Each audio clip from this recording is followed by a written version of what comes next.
السلام علیکم ورحمۃ اللہ وبرکاتہ۔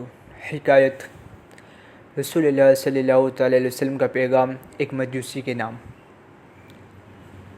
شیراز کے ایک بزرگ حضرت فاش فرماتے ہیں، میرے ہاں ایک بچہ پیدا ہوا۔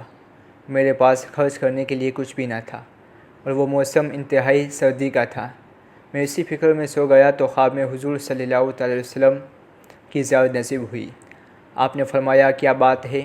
میں نے عرض کیا، حضور، خرچ کے لیے میرے پاس کچھ نہیں ہے، بس اسی فکر میں تھا۔ حضور نے فرمایا، دن چڑھے تو فلاں مجوسی کے گھر جانا، اس سے کہنا کہ رسول اللہ نے تجھے کہا ہے کہ 20 دینار تجھے دے۔ حضرت فاش صبح اٹھے تو حیران ہوئے کہ ایک مجوسی کے گھر کیسے جاؤں، رسول اللہ کا حکم وہاں کیسے سناؤں۔ اور پھر یہ بات بھی درست ہے کہ خواب میں حضور نظر آئے تو وہ حضور ہی ہوتے ہیں۔ اسی شش و پنج میں وہ دن گزر گیا اور دوسری رات پھر حضور کی زیارت ہوئی اور حضور نے فرمایا، تم اس خیال کو چھوڑ دو اور اس مجوسی کے پاس جا کر میرا پیغام پہنچا دو۔ چنانچہ حضرت فاش صبح اٹھے اور اس مجوسی کے گھر چل پڑے۔ کیا دیکھتے ہیں کہ وہ مجوسی اپنے ہاتھ میں کچھ لیے ہوئے دروازے پر کھڑا ہے۔ جب اس کے پاس پہنچے تو چونکہ وہ ان کو جانتا نہ تھا اور یہ پہلی مرتبہ اس کے پاس آئے تھے، اس لیے شرما گئے اور مجوسی خود ہی بول پڑا، بڑے میاں، کیا کچھ حاجت ہے؟ حضرت فاش بولے، ہاں، مجھے رسول اللہ صلی اللہ تعالیٰ علیہ وسلم نے تمہارے پاس یہ کہہ کر بھیجا ہے کہ تم مجھے 20 دینار دے دو۔ اس مجوسی نے اپنا ہاتھ کھولا اور کہا، تو لیجئے، یہ 20 دینار میں نے آپ ہی کے لیے نکال کر رکھے تھے اور آپ کی راہ دیکھ رہا تھا۔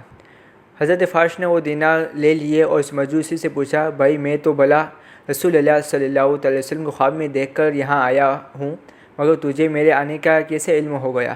تو وہ بولا، میں نے رات کو اس شکل و صورت کے ایک نورانی بزرگ کو خواب میں دیکھا، جس نے مجھ سے فرمایا کہ ایک شخص صاحب حاجت ہے، وہ کل تمہارے پاس پہنچے گا، اسے 20 دینار دے دینا۔ چنانچہ میں یہ 20 دینار لے کر تمہارے ہی انتظار میں تھا۔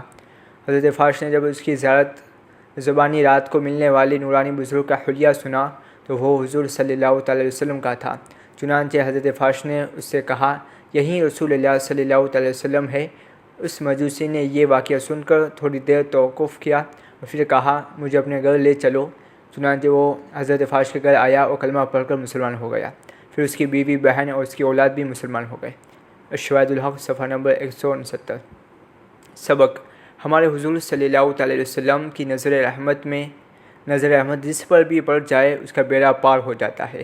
اور یہ بھی معلوم ہوا کہ حضور صلی اللہ تعالیٰ علیہ وسلم اپنے محتاج غلاموں کی فریاد سنتے ہیں اور وصال شریف کے بعد بھی محتاجوں کی مدد فرماتے ہیں۔ السلام علیکم ورحمۃ اللہ وبرکاتہ۔